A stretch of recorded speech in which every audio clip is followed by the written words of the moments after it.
الحمدللہ رب العالمین والصلاة والسلام علی قائد الغر المحجلین نبینا محمد وعلی آلہ وصحبہ اجمعین۔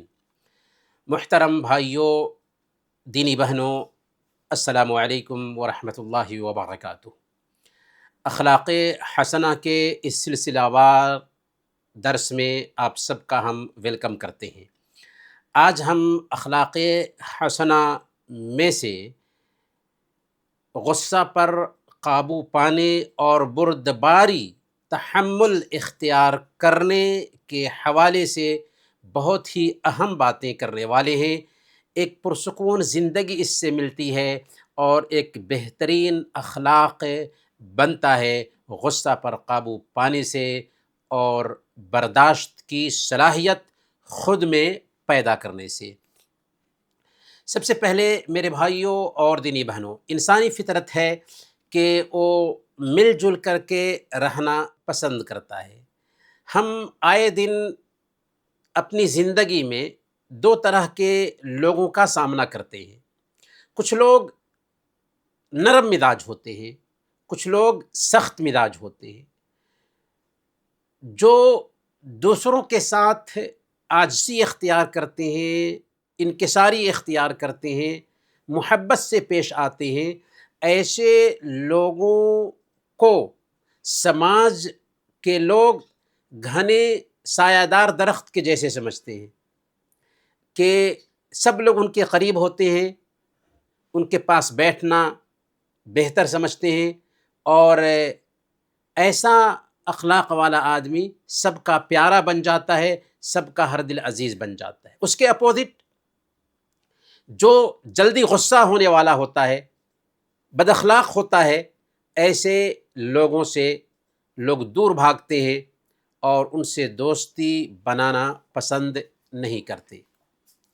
میرے بھائیوں، گویا کہ غصہ برے اخلاق میں سب سے پہلے نمبر پر آتا ہے، اور یہ ہر برائی کا سرچشمہ ہے۔ یہ وہ بری عادت ہے جس پر شیطان سب سے زیادہ انسان کو ابھارتا ہے۔ غصہ کرنے کی وجہ سے اختلافات پیدا ہوتے ہیں، تعلقات خراب ہوتے ہیں، رشتے خراب ہوتے ہیں، اور کبھی کبھار طلاق کی نوبت بھی آ جاتی ہے۔ مقدمات جھیلنے پڑ جاتے ہیں، کیسز جھیلنے پڑ جاتے ہیں۔ غصہ کرنے والا آدمی نشہ کرنے والے آدمی کے جیسے ہوتا ہے کہ اسے کچھ نہیں پتہ ہوتا کہ وہ کیا کر رہا ہے، کیا بول رہا ہے، اور کیا حرکت کرنے جا رہا ہے۔ پھر بعد میں اسی پر وہ پچھتاتا ہے۔ سوال یہ ہے کہ کیا غصہ ہر حالت میں ناجائز ہے، ہر حالت میں غلط ہے؟ نہیں۔ بنیادی طور پر غصہ کی دو قسمیں بنتی ہیں، ایک جائز غصہ ہے اور ایک غلط غصہ ہے۔ جائز غصہ وہ ہے جس کو اسلام سراہتا ہے، اور ناجائز غصہ وہ ہے جس سے اسلام نے روکا ہے، اور یہ بری خصلتوں میں سے، بری عادتوں میں سے ایک عادت ہے۔ جائز غصہ قابل تعریف ہے اس وقت جب کہ آدمی اللہ کی کسی طرح کی نافرمانی دیکھے اور اس وقت غصہ ہو۔ کیوں وہ قابل تعریف ہے؟ اس لیے کہ یہ گویا کہ اللہ کے شعائر کی تعظیم کی جا رہی ہے، اور اللہ فرماتا ہے ذَلِكَ وَمَنْ يُعَظِّمْ شَعَائِرَ اللَّهِ فَإِنَّهَا مِن تَقْوَى الْقُلُوبِ، کہ یہ اس لیے کہ جو کوئی بھی اللہ کے شعائر کی تعظیم کرے تو یہ دل کے تقوی کی دلیل ہے۔ یعنی اللہ رب العالمین کی نافرمانی ہو رہی ہے، اس وقت بھی ہمیں غصہ نہ آئے تو یہ ایمان کی کمزوری کی دلیل بنتی ہے۔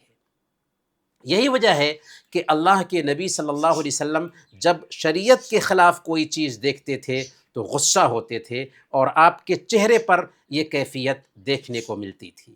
چنانچہ صحیح بخاری کی روایت ہے، حضرت علی بن ابی طالب رضی اللہ تعالیٰ عنہ بیان فرماتے ہیں کہ اللہ کے نبی صلی اللہ علیہ وسلم کے پاس ایک ریشمی لباس آیا، میں نے اسے پہن لیا، جس کی وجہ سے اللہ کے نبی صلی اللہ علیہ وسلم کے چہرے پر غصہ دکھائی دینے لگا۔ چنانچہ میں نے اسے پھاڑ کر کے اپنی عورتوں میں بانٹ دیا۔ کیوں؟ اس لیے کہ ریشم اور سونا مردوں کے لیے ناجائز ہے اور عورتوں کے لیے حلال ہے۔ اسی طریقے سے ایک مرتبہ کی بات ہے کہ اللہ کے نبی صلی اللہ علیہ وسلم کو شکایت ملتی ہے کہ فلاں امام بہت لمبی نماز پڑھاتے ہیں، تو اللہ کے نبی صلی اللہ علیہ وسلم بہت غصہ ہوتے ہیں۔ صحیح بخاری اور صحیح مسلم کی روایت ہے، حضرت ابو مسعود رضی اللہ تعالیٰ عنہ بیان فرماتے ہیں کہ ایک آدمی اللہ کے نبی صلی اللہ علیہ وسلم کے پاس آیا اور اس نے کہا کہ میں صبح کی نماز میں فلاں آدمی کے لیٹ سے امامت کرنے کی وجہ سے، لمبی قرأت کرنے کی وجہ سے میں حاضر نہیں ہو پاتا۔ حضرت ابو مسعود رضی اللہ تعالیٰ عنہ کہتے ہیں کہ میں نے اللہ کے نبی صلی اللہ علیہ وسلم کو اس دن سے زیادہ غصہ ہوتے ہوئے کبھی نہیں دیکھا۔ آپ نے فرمایا یا ایھا الناس ان منکم منفرین فایکم اما بالناس فلیوجس، کہ اے لوگوں، تم میں سے کچھ لوگ ہیں جو نفرت دلانے والے ہیں، جو کوئی بھی لوگوں کی امامت کرائے تو اس کو چاہیے کہ مختصر نماز پڑھائے۔ کیوں؟ اس لیے کہ اس کے پیچھے عمر دراز لوگ ہوتے ہیں، کمزور لوگ ہوتے ہیں، ضرورت مند لوگ ہوتے ہیں۔ تو یہاں پر اللہ کے نبی صلی اللہ علیہ وسلم غصہ فرما رہے ہیں۔ اسی طریقے سے ایک مرتبہ ہوا کہ ایک اونچے گھرانے کی عورت نے چوری کر لی، اور چور کی سزا یہ ہے کہ اس کا ہاتھ کاٹا جائے۔ لوگوں نے حضرت اسامہ بن زید رضی اللہ تعالیٰ عنہ کو اللہ کے نبی صلی اللہ علیہ وسلم کے پاس بھیجا کہ جا کر کے سفارش کرے، کیونکہ اونچے گھرانے کی عورت ہے۔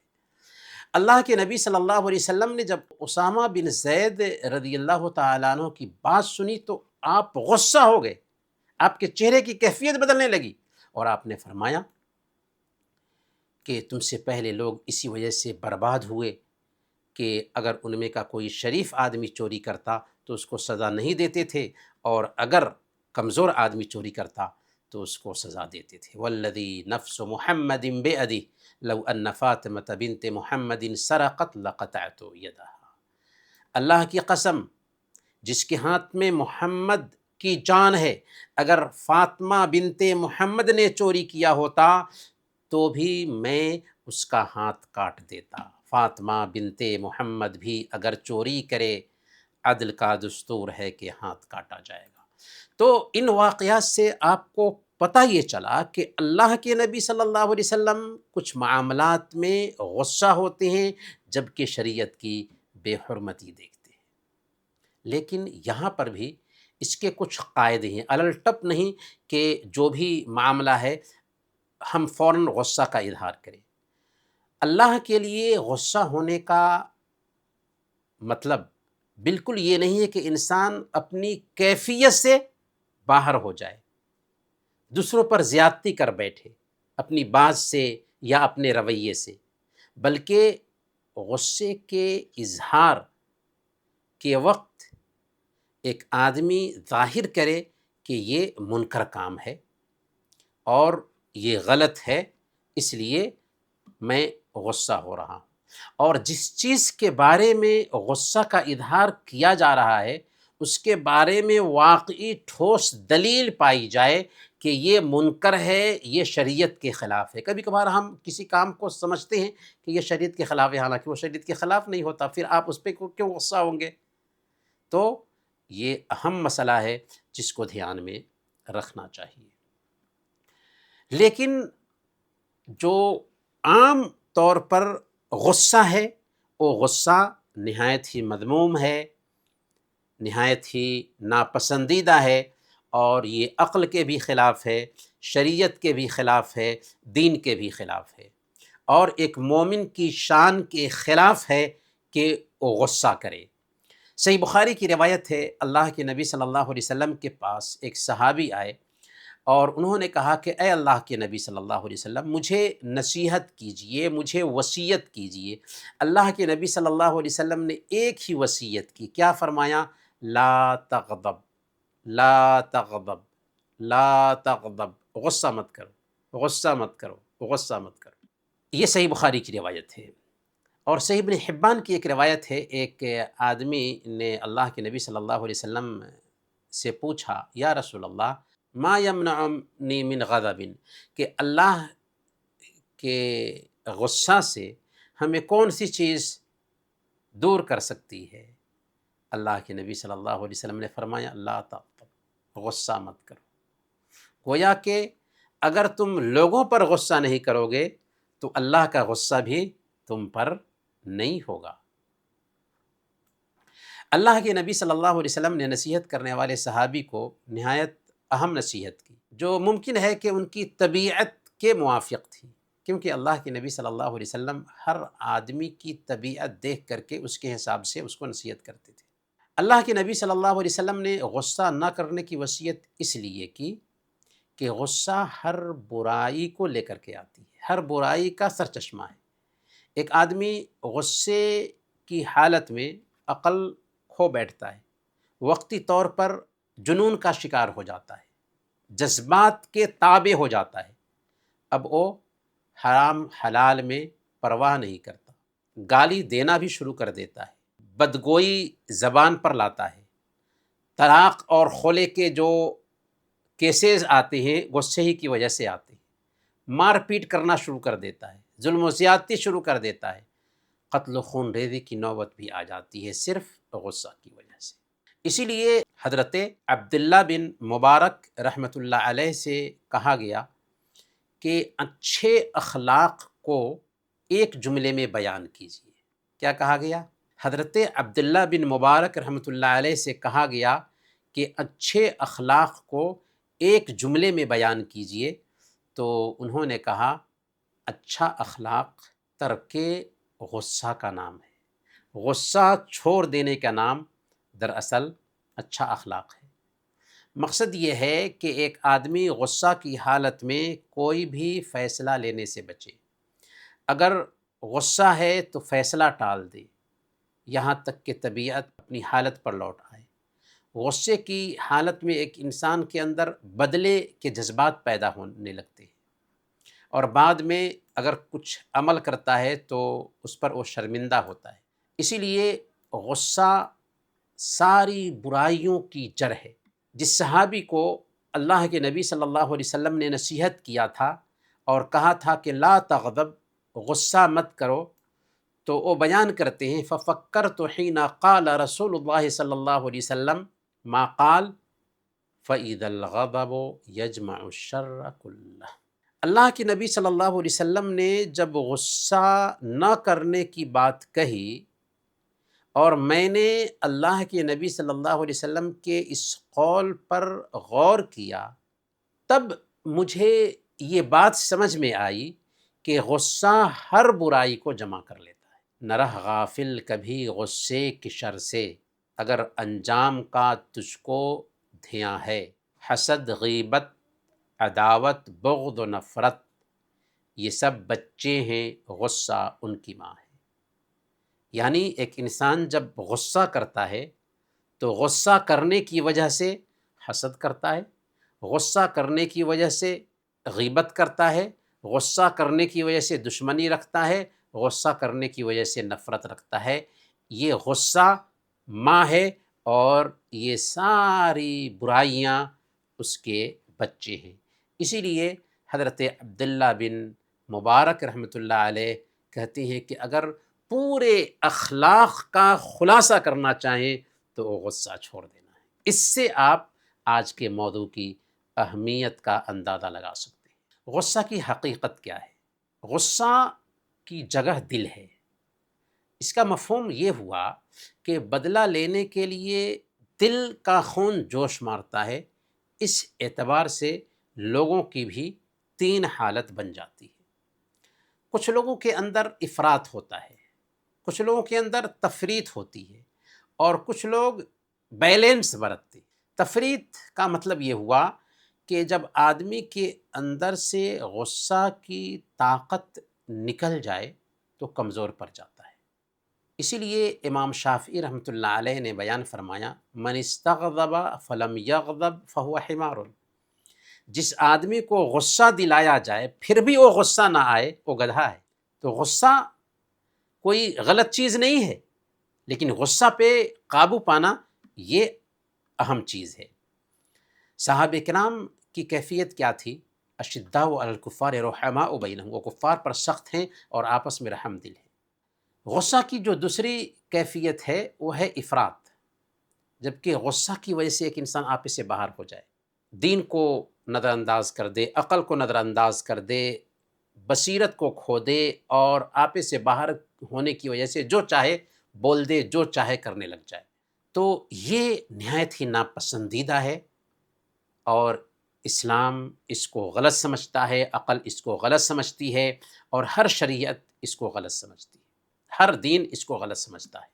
جبکہ غصہ کی جو تیسری شکل ہو سکتی ہے وہ غصے میں اعتدال ہے۔ غصے میں اعتدال یہ فطری چیز ہے کہ جب ایک انسان کے اندر غصہ آئے تو فوراً وہ اپنے آپ پہ کنٹرول رکھے، غصہ کو کنٹرول میں رکھنے کی کوشش کرے، اپنے آپ کو لگام دے اور غصہ کو قابو میں کر لے۔ اور یہ لوگ ایسے ہیں جن کی سماج کو ضرورت ہے۔ تو غصہ نہ ہی آنا یہ بھی اچھی چیز نہیں ہے، اور غصہ کی وجہ سے آپے سے باہر ہو جانا یہ بھی غلط چیز ہے۔ حقیقت یہ ہے کہ غصہ آ سکتا ہے، اور یہ انسان کی طبیعت میں ہے کہ غصہ آئے، لیکن ایمان والے غصہ پہ کنٹرول رکھتے ہیں۔ غصہ کیوں آتا ہے؟ غصہ کا کوئی خاص سبب نہیں ہوتا، یہ لوگوں، ماحول اور زمانے اور تربیت کے اختلاف سے طبیعت میں بدلاؤ ہوتا ہے۔ کسی آدمی کو کسی بات پر فوراً غصہ آ جاتا ہے، اور کسی آدمی کو اسی بات پر غصہ نہیں آتا۔ تو غصہ دراصل کبھی کبھار تربیت کے نتیجے میں بھی ہوتا ہے، کبھی کبھار ماحول کے نتیجے میں ہوتا ہے، اور کبھی کبھار انسان پر بھی ڈیپینڈ کرتا ہے۔ جب انسان گھمنڈ کا شکار ہوتا ہے، اس کے اندر ایگو آتا ہے، وہ اپنے سامنے کسی کو خاطر میں نہیں لاتا، تو ایسی حالت میں اس کے مزاج میں تبدیلی آ جاتی ہے، اور چھوٹی بات پر وہ فوراً غصہ کرنے لگ جاتا ہے۔ اس کا علاج کیا ہے؟ اس کا علاج یہ ہے کہ ایک انسان تواضع اختیار کرے، ایک انسان انکساری اختیار کرے، نفس کو معمولی سمجھے، حقیر سمجھے۔ انسان یہ سوچے کہ آخر وہ کیوں فخر کر رہا ہے، کس بات پر فخر کر رہا ہے؟ معمولی پانی کے ایک قطرہ سے پیدا ہوا ہے اور فخر کر رہا ہے، گھمنڈ کر رہا ہے۔ اسی لیے مسند احمد کی ایک روایت ہے، ایک دن اللہ کے نبی صلی اللہ علیہ وسلم صحابہ کرام کے سامنے اپنے ہاتھ پر تھوکتے ہیں۔ اللہ کے نبی صلی اللہ علیہ وسلم کامل مربی تھے، تربیت کے جو طریقے ہو سکتے ہیں سب اختیار کیا آپ نے۔ اپنے ہاتھ پر تھوکتے ہیں اور اس تھوک سے یوں لیتے ہیں اور صحابہ کو دکھاتے ہوئے فرماتے ہیں کہ اللہ تعالیٰ فرماتا ہے انا یعجزنی ابن آدم وقد خلقتہ من مثل ہادی، آدم کی اولاد مجھے کیسے عاجز کر سکتی ہے جبکہ میں نے اسی جیسی چیز سے اس کو پیدا کیا ہے۔ گھمنڈ کرتے ہو، تکبر کرتے ہو، حالانکہ معمولی پانی کے ایک قطرہ سے پیدا ہوئے ہو۔ غصہ کی جو دوسری شکل ہو سکتی ہے کہ ایک انسان بحث و تکرار کی وجہ سے غصہ کرے، بحث کرتے کرتے غصہ میں آ گئے، تو وہاں پر اسلام کی تعلیم یہ ہے، اللہ کے نبی صلی اللہ علیہ وسلم بیان فرماتے ہیں انا زعیم ببیت فی ربض الجنہ لمن ترک المراء وان کان محقا، میں اس آدمی کے لیے جنت میں ایک گھر کی گارنٹی دیتا ہوں جس نے بحث و تکرار کو حق پر ہونے کے باوجود چھوڑ دیا۔ تو جب ایک انسان یہ سوچے گا کہ بحث و تکرار کیوں کرنا، اگر میں ایسا نہیں کروں گا تو ہمارے لیے جنت کی گارنٹی ہے، تو غصہ بھی نہیں آئے گا۔ تو یہ علاج ہو گیا اس کے لیے۔ غصہ کی جو تیسری شکل ہو سکتی ہے، دل لگی کی وجہ سے غصہ کرنا، حد سے زیادہ ہنسی مذاق بھی غصہ کا سبب بنتا ہے۔ آپ نے کسی سے دل لگی کیا، یہاں تک کہ ایسی ایسی باتیں کر دی، مردوں میں بھی ایسا ہوتا ہے، بہنوں میں بھی ایسا ہوتا ہے، یہاں تک کہ اس کو غصہ آنے لگتا ہے۔ تو اس کا علاج کیا ہے کہ آدمی مشغول زندگی گزارے۔ من حسن اسلام المرء ترکہ ما لا یعنی، ایک آدمی کے اچھے اسلام کی پہچان یہ ہے کہ لایانی کاموں کو وہ چھوڑ دے۔ آئیے ذرا ہم دیکھتے ہیں اللہ والوں کے سنہرے نمونے کہ کیسے انہوں نے غصہ پہ کنٹرول کیا۔ حضرت ابن عباس رضی اللہ تعالیٰ عنہ کو ایک آدمی نے گالی دی، ابن عباس رضی اللہ تعالیٰ عنہ اللہ کے نبی صلی اللہ علیہ وسلم کے چچا کے بیٹے ہیں۔ گالی دینے کے بعد جب وہ خاموش ہو گیا تو ابن عباس رضی اللہ تعالیٰ عنہ نے اپنے غلام اکرمہ سے کہا کہ اکرمہ دیکھو، اس آدمی کو کوئی ضرورت ہے تو اس کی ضرورت پوری کر دو۔ یہ سنتے ہی وہ آدمی شرمندہ ہوا، سر جھکا لیا اور معافی مانگا۔ تو کیسے حضرت ابن عباس رضی اللہ تعالیٰ عنہ غصہ نہیں کرتے بلکہ گالی دینے والے کے ساتھ اچھا معاملہ کرتے ہیں۔ ایک مرتبہ حضرت امام زین العابدین علی بن حسین رحمۃ اللہ علیہ کا غلام پکی مٹی سے بنے ہوئے لوٹا میں پانی لے کر کے آیا تاکہ وضو کرے۔ اچانک لوٹا غلام کے ہاتھ سے گرتا ہے اور لوٹا گرتا ہے تو پیر پر گرتا ہے، انگلی کٹ گئی۔ اس وقت نوکر کی زبان سے نکلا، میرے مالک اللہ تعالیٰ فرماتا ہے وَالْكَاظِمِينَ الْغَيْظَ وَالْعَافِينَ عَنِ النَّاسِ وَاللَّهُ يُحِبُّ الْمُحْسِنِينَ۔ نوکر بھی اللہ کا بندہ تھا، علم رکھنے والا تھا کہ اللہ کے نیک بندے وہ ہوتے ہیں جو غصے کو پی جاتے ہیں۔ امام زین العابدین نے کہا لقد قدمت غیظی، میں نے غصے کو پی لیا۔ غلام نے کہا والعافین عن الناس، اور لوگوں سے درگزر کرتے ہیں، لوگوں کو معاف کرتے ہیں۔ امام زین العابدین نے کہا لقد عفوت عنک، میں نے تجھے معاف کر دیا۔ غلام نے کہا اللہ فرماتا ہے واللہ یحب المحسنین، اللہ تعالیٰ احسان کرنے والوں کو پسند کرتا ہے۔ حضرت امام زین العابدین نے کہا انت حر لوجہ اللہ، تم اللہ کے لیے آزاد ہو۔ تو ایسے نمونے گزرے ہیں اسلامی تاریخ میں جنہوں نے غصہ کو کنٹرول میں رکھا۔ اب سوال یہ ہے کہ ہم غصہ آنے پر غصہ کو قابو میں کیسے کریں؟ تو اس حوالے سے سب سے پہلے نمبر پر یہ کام کرنا ہے کہ ہم اللہ تعالیٰ سے دعا کریں کہ اللہ تعالیٰ ہمیں توفیق دے کہ ہم غصہ پہ قابو کر سکیں۔ سب سے پہلے اللہ تعالیٰ سے مانگنا ہے، کیونکہ اللہ تعالیٰ ہی دلوں کا مالک ہے اور وہی ہماری حالت کو سدھار سکتا ہے۔ اسی طریقے سے عبادات میں بہت اثر ہوتا ہے غصے پہ کنٹرول پانے کے لیے۔ زیادہ سے زیادہ اذکار کا اہتمام کریں، قرآن کی تلاوت کریں، نمازوں کی پابندی کریں، نوافل کا اہتمام کریں، اور خاص طور پر ایام بید کے روزے، 13ویں، 14ویں اور 15ویں تاریخ کے روزے ہجری کیلنڈر کے حساب سے، یہ دلوں سے حسد اور جلن کو دور کرتے ہیں۔ سنن نسائی کی روایت ہے، اللہ کے نبی صلی اللہ علیہ وسلم نے بیان فرمایا افلا اخبرکم بما یذھب وحر الصدر، کیا میں تمہیں ایسا طریقہ نہ بتاؤں کہ جس سے سینے کا غصہ دور ہوتا ہے؟ لوگوں نے کہا کہ ہاں ضرور یا رسول اللہ، ہمیں ضرور بتائیے۔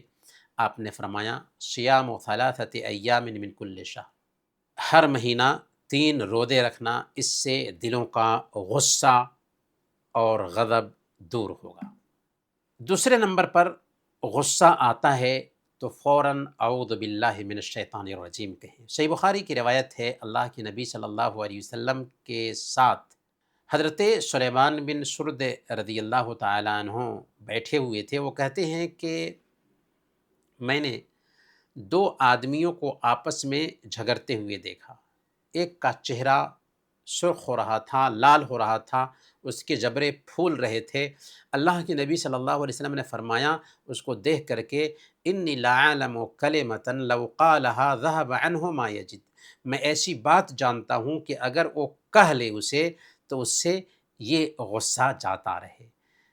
اگر وہ کہے اعوذ باللہ من الشیطان الرجیم تو اس کا غصہ جاتا رہے۔ لوگوں نے اس سے کہا کہ اللہ کے نبی صلی اللہ علیہ وسلم فرماتے ہیں کہ اعوذ باللہ من الشیطان الرجیم کہو، تو اس نے کہا میں پاگل ہو گیا ہوں۔ جی ہاں، اس سے آپ اندازہ لگائیں کہ غصہ میں ایک انسان اپنے جذبات کو کھو جاتا ہے۔ لہذا غصہ آئے فوراً کہنا چاہیے اعوذ باللہ من الشیطان الرجیم۔ غصہ آئے تو وضو کر لیں۔ ایک روایت آتی ہے کہ غصہ شیطان کی طرف سے ہے، اور شیطان آگ سے پیدا کیا گیا ہے، اور آگ کو پانی بجھا دیتا ہے، اس لیے تم میں سے جو کوئی غصے میں ہو تو اس کو چاہیے کہ وضو کر لے۔ لیکن علامہ البانی نے اس حدیث کو ضعیف قرار دیا ہے، لیکن اتنا ضرور ہے کہ غصہ کی حالت میں ایک انسان وضو کرنے کا اہتمام کرے کہ اس سے غصہ ٹھنڈا ہوگا۔ چوتھے نمبر پر ہم جسمانی کیفیت بدل لیں۔ اگر کھڑے ہوں تو بیٹھ جائیں، بیٹھے ہوں تو لیٹ جائیں۔ مسند احمد کی روایت ہے، اللہ کے نبی صلی اللہ علیہ وسلم نے ارشاد فرمایا اذا غضب احدکم وهو قائم فلیجلس فإن ذهب عنه الغضب والا فلیضطجع، کہ تم میں سے ایک آدمی کو اگر غصہ آئے اور وہ کھڑا ہو تو بیٹھ جائے، بیٹھا ہو تو لیٹ جائے۔ تو اس سے پتہ یہ چلا کہ جسم کی کیفیت بدل لینے کی وجہ سے غصہ آدمی کا ٹھنڈا ہو جاتا ہے۔ اگر ہم کھڑے ہوئے ہیں بیٹھ جائیں، بیٹھے ہوئے ہیں لیٹ جائیں، غصہ جاتا رہے گا۔ پانچویں نمبر پر غصہ کو پی جائیں اور اس کے پیچھے نہ لگے۔ اللہ کے نبی صلی اللہ علیہ وسلم صحیح بخاری اور صحیح مسلم کی روایت کے مطابق بیان فرماتے ہیں لیس الشدید بالسرعہ انما الشدید الذی یملک نفسہ عند الغضب۔ پہلوان کون ہے؟ پہلوان کی تعریف اللہ کے نبی صلی اللہ علیہ وسلم کرتے ہیں کہ پہلوان وہ نہیں ہے جو پچھاڑ دے، بلکہ حقیقی پہلوان وہ ہے جو غصہ کے وقت اپنے آپ پر کنٹرول رکھے۔ تو غصہ پر کنٹرول رکھنا اصل پہلوان ہے۔ تو ہمیں پہلوانی اگر دکھانا ہے تو غصہ پہ کنٹرول رکھیں۔ اور اس کی کیا اہمیت ہے غصہ پہ کنٹرول رکھنے کی؟ اللہ کے نبی صلی اللہ علیہ وسلم بیان فرماتے ہیں، صحیح الجامع کی یہ روایت ہے، صحیح روایت ہے، من کظم غیظا وهو قادر على ان ينفذه دعاه الله على رؤوس الخلائق حتى يخيره من الحور العین ما شاء، کہ جس نے طاقت رکھتے ہوئے غصہ کو پی لیا، یعنی برداشت کر لیا، تحمل سے کام لیا، تو کل قیامت کے دن اللہ تعالیٰ ساری مخلوق کے سامنے اس کو بلائیں گے اور حور عین میں سے اس کو چوائس کرنے کا اختیار دیں گے کہ جس حور کو چاہو تم اختیار کر لو۔ تو غصہ کا اتنا اچھا فائدہ ہے کہ اللہ تعالیٰ کل قیامت کے دن اتنے بڑے انعام سے نوازنے والا ہے۔ تو ایک انسان غصہ نہ کرے، یہی علاج ہوا۔ غصہ کا پانچواں علاج یہ ہے کہ آدمی اپنے بدن کو آرام دے اور اپنے حال پر غور کرے۔ یعنی آدمی جب سویا نہیں ہوتا ہے، تھکان کا شکار ہوتا ہے، جسم میں تھکاوٹ ہوتی ہے، بھوک اور پیاس کا شکار ہوتا ہے، تو ایسی حالت میں غصہ کرتا ہے۔ تو جسم کو آرام دے، کھانے پینے پر دھیان دے، غصہ نہیں آئے گا۔ اسی طریقے سے جو آخری نقطہ ہے اور یہ اہم نقطہ ہے کہ غصے کی حالت میں ایک انسان اپنی حرکت پر بھی غور کرے کہ میں کتنی غلطیاں کرتا ہوں اور ہمارا رب ہمیں معاف کر رہا ہے، تو آخر دوسرے کے عمل پہ میں اتنا جلد چراغ پاک کیوں ہو جاتا ہوں، اتنا جلد غصے میں کیوں آ جاتا ہوں؟ ہمارا رب ہمیں معاف کر رہا ہے اور ہم اتنا جلدی غصے میں آ جاتے ہیں۔ ایسا نہیں ہونا چاہیے۔ یہ پہلا نقطہ تھا جو آج کی گفتگو کا تھا کہ ہم غصہ کو کنٹرول میں کیسے کریں۔ لیکن اس سے بھی بڑھ کر کے ایک اہم نقطہ ہے کہ ہم بردبار کیسے بنیں، ہم برداشت کرنے والے کیسے بنیں، ہمارے اندر برداشت کی صلاحیت کیسے پیدا ہو۔ تو بردباری کیا ہے؟ اردو کا ذرا یہ مشکل لفظ ہے، لیکن اس کا کوئی مناسب لفظ ہمیں نہیں ملا، اس لیے میں نے بردباری ہی استعمال کی۔ ہماری کوشش ہوتی ہے کہ لفظ ذرا آسان ہو تاکہ سب لوگوں کو سمجھ میں آئے۔ بردباری کیا ہے؟ عربی زبان میں اس کو حلم کہتے ہیں، اور اللہ تعالیٰ کا ایک نام الحلیم ہے، نہایت ہی بردبار۔ بردباری کی تعریف کی جاتی ہے ضبط النفس والطبع عن حیجان الغضب، غصے کی سختی کے وقت اپنے آپ پر کنٹرول رکھنا۔ غصہ آیا ہے، اپنے آپ پہ کنٹرول رکھیں، یہ بردباری ہے۔ قیس بن عاصم سے پوچھا گیا بردباری کیا ہے، تو انہوں نے کہا کہ ان تصل من قطعک وتعطی من حرمک وتعفو عن من ظلمک، کہ رشتہ کاٹنے والوں سے رشتہ نبھاؤ، محروم کرنے والوں کو عطا کرو، اور ظلم کرنے والوں کو معاف کرو۔ اگر ہمارا رشتہ دار ہم سے کٹ رہا ہے، ہم جرے، اگر ہم کو نہیں دیتا ہے کوئی آدمی اور ہم اس کو دیں، اگر کوئی آدمی ہمارے ساتھ ظلم کر رہا ہے اور ہم معاف کر رہے ہیں، تو ہم گویا کہ بردبار ہیں۔ اللہ کے نبی صلی اللہ علیہ وسلم کے پاس بہت سارے جو وفود آئے تھے، ان میں سے ایک وفد تھا اشج عبد القیس کا۔ اشج عبد القیس سے جب آتے ہیں اللہ کے نبی صلی اللہ علیہ وسلم کے پاس، تو عام لوگوں کے جیسے فوراً اللہ کے نبی صلی اللہ علیہ وسلم کے پاس نہیں گئے، بلکہ سامان رکھا، پہلے تیار ہوئے، اس کے بعد آرام کر کے اطمینان سے اللہ کے نبی صلی اللہ علیہ وسلم کے پاس گئے۔ تو اللہ کے نبی صلی اللہ علیہ وسلم نے ان سے بہت پتے کی بات کہی، کہا ان فیک لخصلتین یحبہم اللہ الحلم والانات، کہ تمہارے اندر دو ایسی خصلتیں ہیں کہ اللہ تعالیٰ ان کو پسند کرتا ہے، ایک ہے بردباری، اور دوسری خصلت ہے سوچ بچار کر کے کام کرنا۔ تو یہ بہت اہم خصلت ہے کہ ایک انسان اپنے آپ پہ کنٹرول رکھے، اور کوئی بھی کام کرے تو سوچ سمجھ کر کے کرے، جلد بازی میں نہ کرے۔ سوال یہ ہے کہ بردباری کے درجات کیا ہیں؟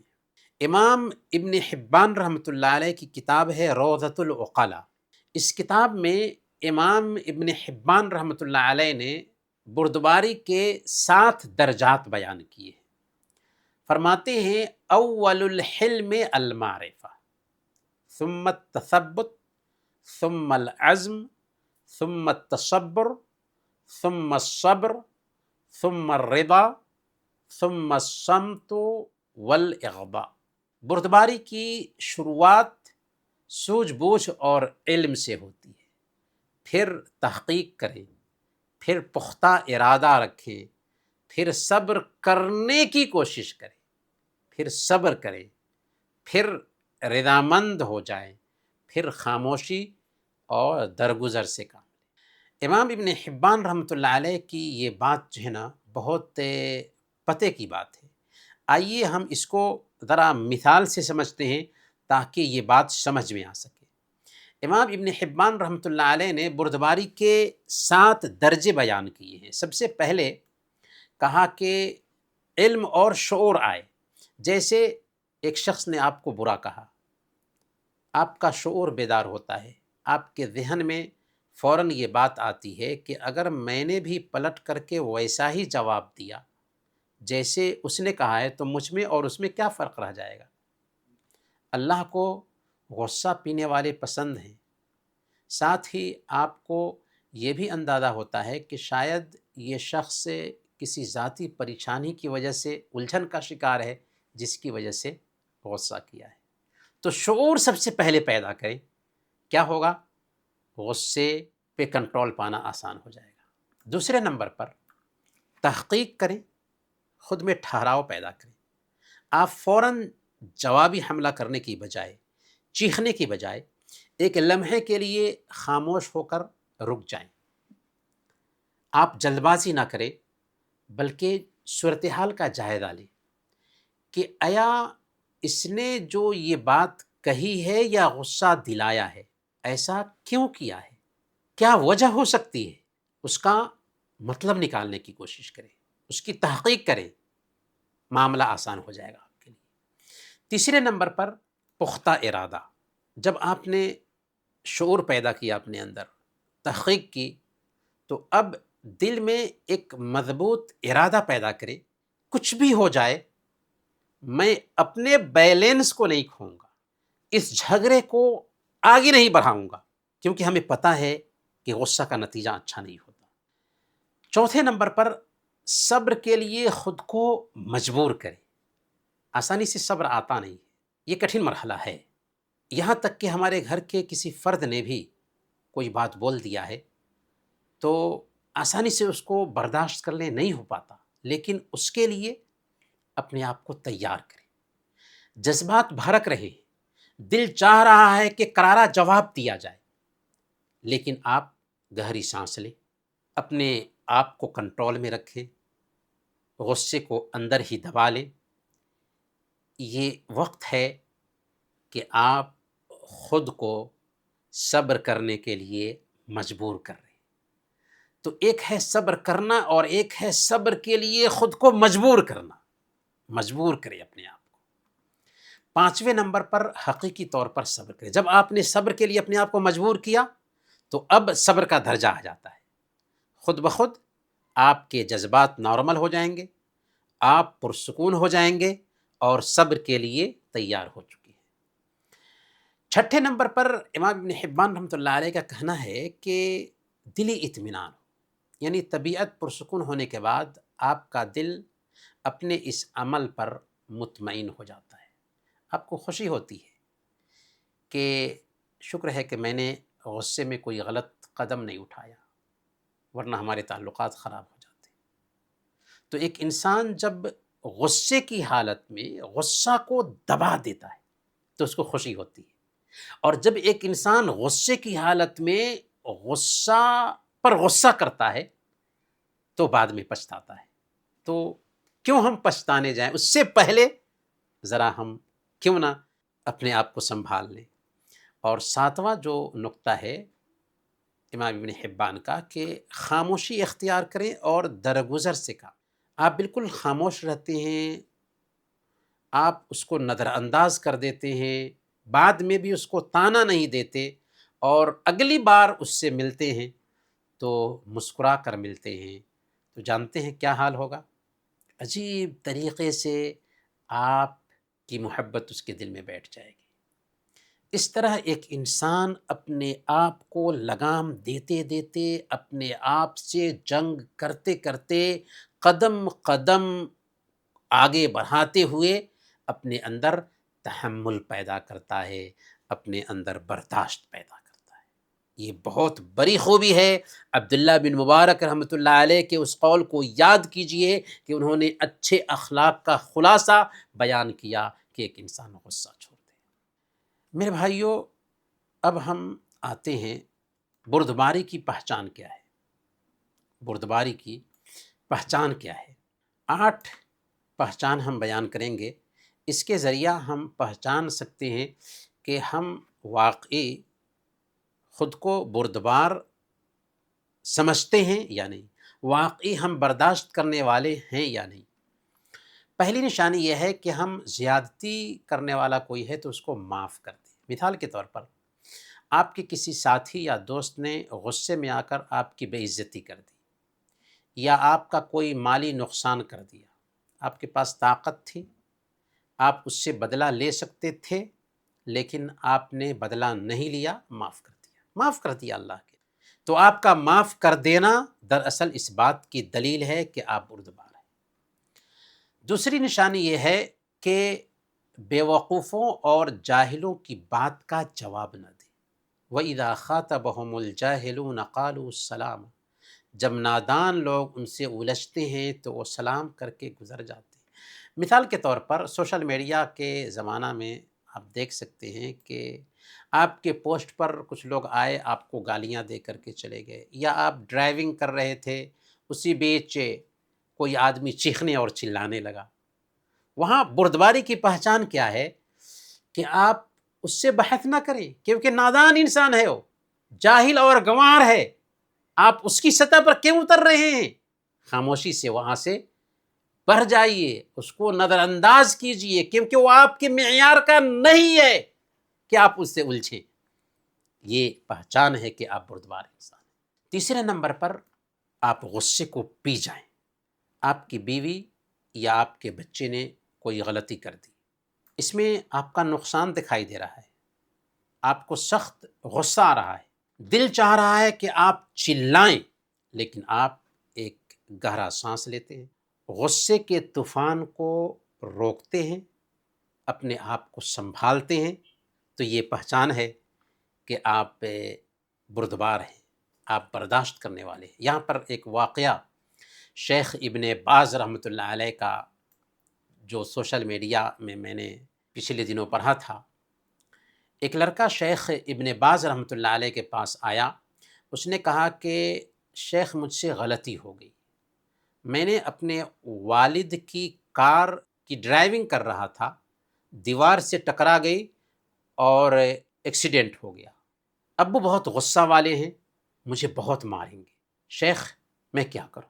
شیخ ابن باز رحمۃ اللہ علیہ بہت ہی نرم دل انسان تھے۔ شیخ ابن باز رحمۃ اللہ علیہ نے اس لڑکے سے اس کے والد کا فون لیا اور اس کے باپ کو فون لگایا اور کہا کہ آپ کا بیٹا ایک ایکسیڈنٹ کا شکار ہو گیا تھا، لیکن وہ ابھی محفوظ ہے، میں آپ کو ایک نئی کار تحفے میں دوں گا، بس میری خاطر اپنے بیٹے کو مت ڈانٹیے گا۔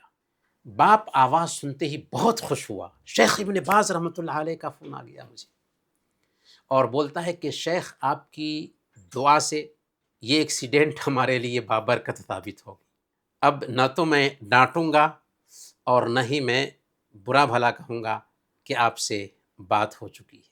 تو کہنے کا مطلب یہ ہے کہ اگر ہمارے آس پاس میں ہمارے بچے ہوں، ہمارے گھر کے افراد ہوں، کوئی غلطی کر جاتے ہیں تو اپنے آپ پہ کنٹرول رکھیں، یہ پہچان ہے کہ ہم بردبار ہیں، آپے سے باہر ہو جاتے ہیں، اپنا علاج کریں۔ بردباری کی چوتھی پہچان یہ ہے کہ جہالت کا بدلہ نہ لے، نرمی اختیار کریں۔ آپ کے ساتھ کسی آدمی نے بدتمیزی کی، آپ بدتمیزی کا جواب بدتمیزی سے نہ دیں بلکہ مسکرا کر وہاں سے گزر جائیں، کیونکہ نادانوں اور گنوار لوگوں کا یہی علاج ہے۔ یہ اس بات کی دلیل ہے کہ آپ کے اندر بردباری ہے۔ بردباری کی پانچویں پہچان یہ ہے کہ اپنے وقار کو اور سکون کو بحال رکھیں، آواز دھیمی رکھیں۔ مثال کے طور پر فیملی میں کسی طرح کا اختلاف ہو جاتا ہے، لوگ آپس سے باہر ہو رہے ہیں، وہ بول رہا ہے، وہ بول رہا ہے، وہ بول رہی ہے، وہ بول رہی ہے، آپ وہاں پر ہیں، آپ سنجیدہ ہیں، اپنے وقار کو بحال رکھے ہوئے ہیں، آواز دھیمی رکھے ہوئے ہیں، مہذب انداز میں آپ بات کر رہے ہیں، یہ اس بات کی دلیل ہے کہ آپ بردبار ہیں۔ بردباری کی چھٹی دلیل یہ ہے، پہچان یہ ہے کہ زبان کو گالی گلوچ اور بری عادتوں سے محفوظ رکھیں۔ انسان کی زبان کیا ہوتی ہے؟ اصل میں دل کا آئینہ ہوتی ہے، دل میں جو ہوتا ہے وہی زبان پر آتا ہے۔ بردبار انسان جو ہے نا، غصے میں بھی اپنی زبان سے برے الفاظ نہیں نکالتا، بیہودہ باتیں نہیں کرتا۔ اگر ایسا ہے تو اپنا علاج کریں۔ بردباری کی ساتویں پہچان یہ ہے کہ آپ اپنے دل کو کینہ، کپٹ، حسد، جلن، برے خیالات سے پاک رکھیں۔ آپ کے کسی جاننے والے کو کوئی کامیابی ملتی ہے جس کامیابی کے آپ خواہش مند تھے، آپ کو کامیابی نہیں ملی، آپ کے کسی جاننے والے کو کامیابی ملی، تو آپ نے جب سنا کہ وہ کامیاب ہو گیا ہے تو آپ اپنے دل کو حسد اور جلن سے پاک رکھیں، آپ اس کی بربادی کی دعا نہ کریں بلکہ آپ اپنے دل کو صاف رکھیں۔ یہ اس بات کی دلیل ہے کہ آپ بردبار انسان ہیں۔ بردباری کی آٹھویں پہچان یہ ہے کہ غیبت کرنے والے کو معاف کر دیں۔ آپ کو کسی ذریعے سے پتہ چلا کہ فلاں محفل میں کسی آدمی نے آپ کے پیٹھ پیچھے آپ کی برائی بیان کی ہے، آپ کی غیبت کی ہے، یا آپ پر جھوٹا الزام لگایا ہے، بردبار آدمی جو ہوگا نا، وہ آسمان سر پر نہیں اٹھائے گا بلکہ اللہ کی رضا کے لیے کہے گا کہ چلو میں نے غیبت کرنے والے کو معاف کر دیا، کیونکہ اس کو اس کا اجر اور ثواب مل رہا ہے۔ اور غیبت اس نے کیا ہے کسی کی تو اس کا اجر گیا اور غیبت کرنے والے کو فائدہ ملا۔ اب ایک آخری جو اہم نقطہ ہے وہ یہ ہے کہ ہم بذات خود بردبار کیسے بنیں۔ چند پوائنٹس میں ہم اس کو جاننے کی کوشش کریں گے۔ سب سے پہلے یہ یاد رکھیں کہ بردباری ایسا نہیں ہے کہ راتوں رات ہمیں حاصل ہو جائے گی، بلکہ اس کے لیے مشق کرنے کی ضرورت ہے، اپنے آپ کو ٹرین کرنے کی ضرورت ہے۔ تو اس حوالے سے سب سے اہم نقطہ یہ ہے کہ اگر ہم بردبار بننا چاہتے ہیں تو اللہ تعالی ہماری کتنی غلطیوں کو معاف کرتا ہے، کتنے ہم غلط کام کرتے ہیں لیکن اللہ تعالی جان رہا تھا، اس کے سامنے میں ہم نے غلطیاں کی۔ اگر زمین کو حکم دیتا زمین نگل لیتی، آسمان کو حکم دیتا آسمان اچک لیتا، لیکن اللہ تعالیٰ نے ایسا نہیں کیا، برداشت کر رہا ہے اللہ تعالیٰ، اس کے ساتھ ساتھ ہمیں روزی دے رہا ہے، کھلا پلا رہا ہے۔ تو اللہ تعالیٰ کی شان میں ہم رات دن کوتاہی کرتے ہیں، اللہ ہمیں معاف کرتا ہے، اللہ غصہ نہیں ہوتا، اور ہم معمولی کسی انسان کی بات پر غصہ ہو جاتے ہیں۔ یہ نقطہ عجیب طریقے سے ہمیں بدل دیتا ہے۔ اللہ ہماری نافرمانیوں کے باوجود ہمیں کھلا پلا رہا ہے اور ہم خواہ مخواہ غصہ ہوں۔ اور بردباری کا جو اجر اور ثواب ہے اس کو دھیان میں رکھیں۔ وَسَارِعُوا إِلَىٰ مَغْفِرَةٍ مِّن رَّبِّكُمْ وَجَنَّةٍ عَرْضُهَا السَّمَاوَاتُ وَالْأَرْضُ أُعِدَّتْ لِلْمُتَّقِينَ، اس جنت کی طرف دوڑو جس کی وسعت آسمان اور زمین کے برابر ہے، جو متقیوں کے لیے تیار کی گئی ہے، جو ہر حالت میں خرچ کرتے ہیں۔ وَالْكَاظِمِينَ الْغَيْظَ، غصے کو پی جاتے ہیں، لوگوں کو معاف کرتے ہیں، اور اللہ تعالیٰ احسان کرنے والے کو پسند کرتا ہے۔ تو گویا کہ جنت تیار کی گئی ہے غصہ کو پی جانے والوں کے لیے۔ دوسرا قدم کیا ہے؟ فوراً ری ایکشن دینے سے بچیں۔ جب بھی کوئی ناگوار بات گزرے یا غصہ آئے تو فوراً جواب دینے کی بجائے کچھ سیکنڈ کا گیپ کریں۔ خاموشی اس وقت آپ کا سب سے پہلا ہتھیار ہونا چاہیے۔ یہ مختصر جو گیپ ہے یہ آپ کے دماغ کو سنبھالے گا اور آپ پھر اپنے آپ کو سنبھال پائیں گے۔ تیسرا قدم یہ ہے کہ جس کے اوپر ہمیں غصہ آ رہا ہے نا، سامنے والے کے نقطۂ نظر کو سمجھیں اور اس سے اچھا گمان رکھیں۔ اکثر بے صبری کا مظاہرہ کرتے ہیں اور سامنے والے کے زاویہ کو ہم سمجھ نہیں پاتے۔ آخر کس پس منظر میں اس نے یہ بات کہی ہے؟ اگر اس کے پس منظر کو ہم سمجھیں گے اور اس پس منظر پہ دھیان دیں گے تو آسانی سے ہم سمجھ پائیں گے کہ آخر اس نے ایسی بات کیوں کہی ہے۔ اسی لیے ہمیں دوسروں سے اچھا گمان رکھنا چاہیے۔ امام ابو قلابہ الجرمی رحمۃ اللہ علیہ نے بہت پتے کی بات کہی۔ وہ کہتے ہیں کہ اذا بلغک عن اخیک شیء تکرہہ فالتمس لہ العذر جہدک، کہ جب تمہارے پاس اپنے بھائی کی طرف سے کوئی بات پہنچتی ہے جو تمہیں پسند نہیں ہے تو جہاں تک ہو سکے اس کے لیے عذر تلاش کرو۔ اگر تمہارے پاس کوئی عذر نہیں ملتا ہے تو یہ کہو کہ شاید میرے بھائی کے پاس کوئی عذر ہوگا جس کا مجھے علم نہ ہو سکا، تو فوراً آپ اسے باہر کیوں ہو جاتے ہیں؟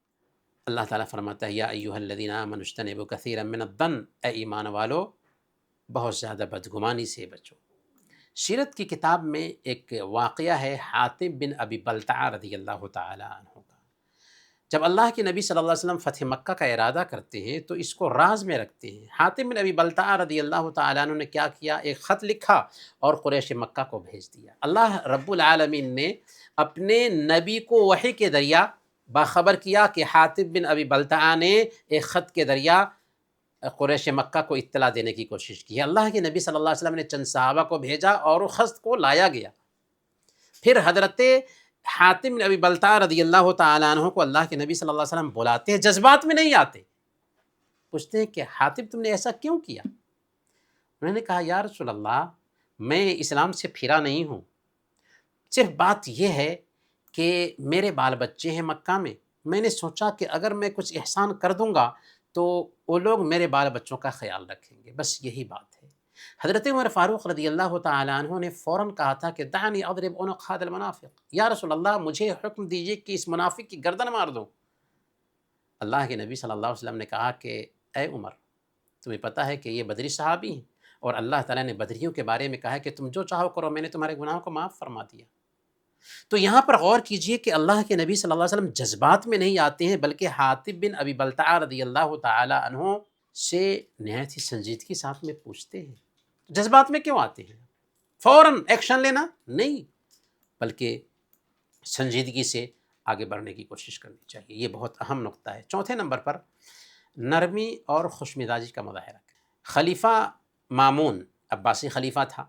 ایک دن ان کو کسی واعظ نے نصیحت کیا اور سختی سے نصیحت کیا، تو خلیفہ مامون نے کہا یا رجل ارفق، نرمی سے کام لو نصیحت میں، کیونکہ اللہ تعالیٰ تجھ سے بہتر آدمی کو مجھ سے برے آدمی کے پاس بھیجتا ہے تو کیا فرماتا ہے؟ فقولا له قولا لینا لعلہ یتذکر او یخشی۔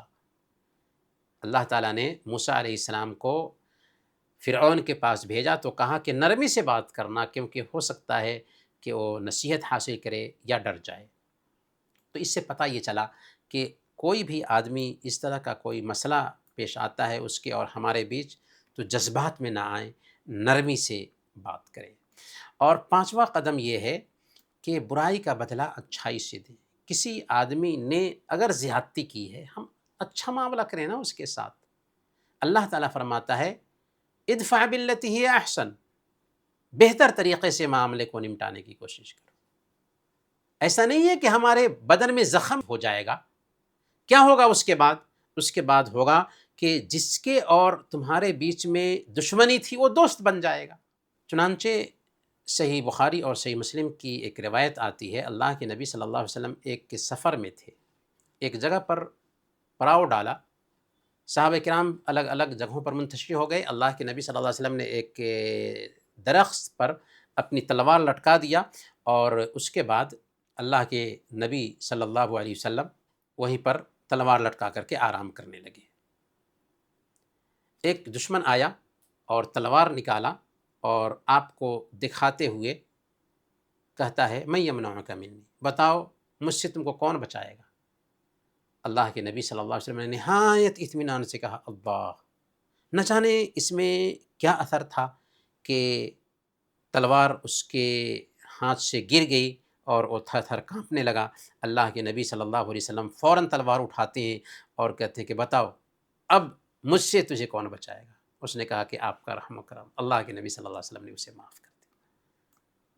تو معاف کرنے کی عادت بنانے سے کیا ہوتا ہے کہ سامنے والے کو احساس ہوتا ہے کہ اس بندے سے تعلق بنانا چاہیے۔ ایک آدمی نے احنف بن قیس رحمۃ اللہ علیہ کو گالی دیا جبکہ وہ راستے سے گزر رہے تھے۔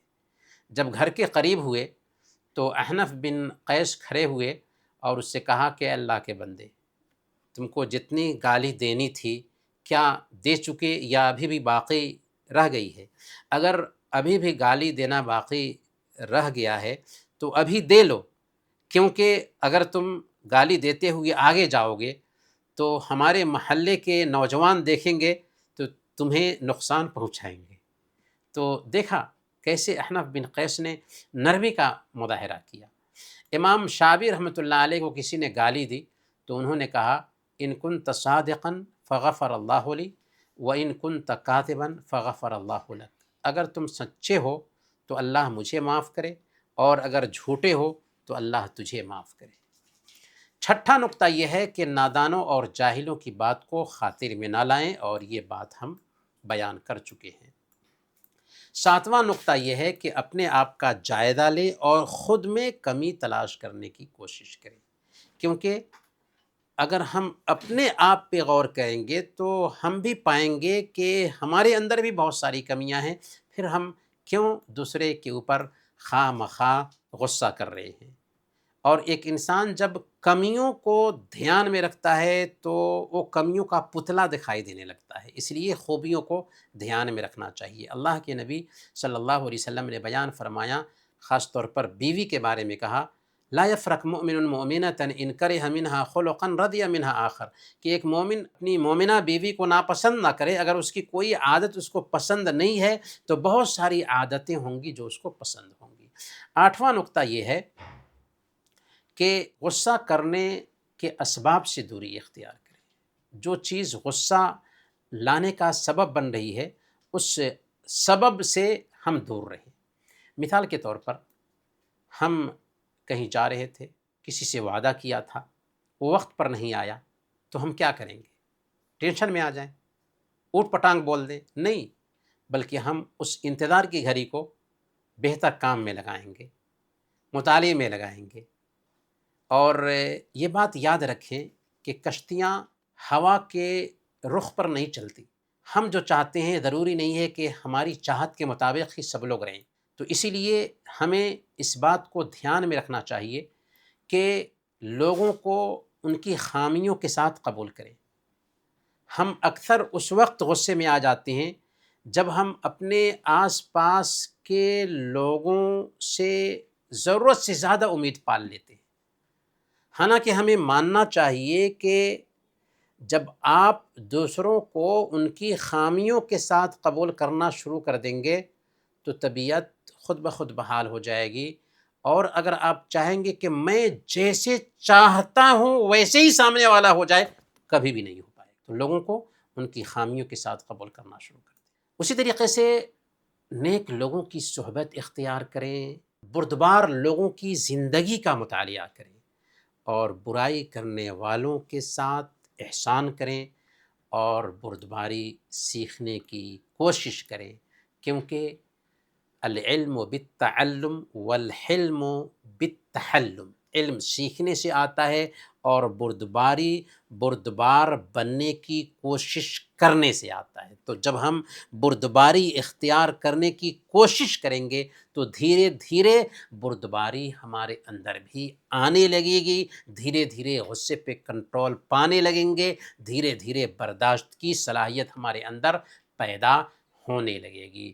اور اہم نقطہ یہ ہے کہ انجام پہ غور کریں کہ اگر ہم نے غصہ کیا اور اس کے بعد اس کا اثر دکھایا تو انجام کیا ہوگا؟ انجام تو بہتر نہیں ہوگا نا۔ تو پھر اس انجام کو دیکھنے سے پہلے ہی اپنے آپ کو کیوں نہ سنبھال لیں؟ اگر ہم پہلے ہی سنبھال لیں گے تو سارا مسئلہ آسان ہو جائے گا۔ بہرکیف انہی باتوں کے ساتھ ہم آج کی گفتگو ختم کرتے ہیں، اور اللہ تعالیٰ سے ہم دعا کرتے ہیں کہ اللہ تعالیٰ ہم سب کے اندر بردباری پیدا فرمائیں، اللہ تعالیٰ ہم سب کو غصہ کو کنٹرول میں رکھنے کی صلاحیت عطا فرمائیں، اللہ تعالیٰ ہم سب کو سدھار دے اور اخلاقی خوبیاں ہمارے اندر پیدا کرے۔ آمین، وصلی اللہ علی نبینا محمد وعلی آلہ وصحبہ اجمعین۔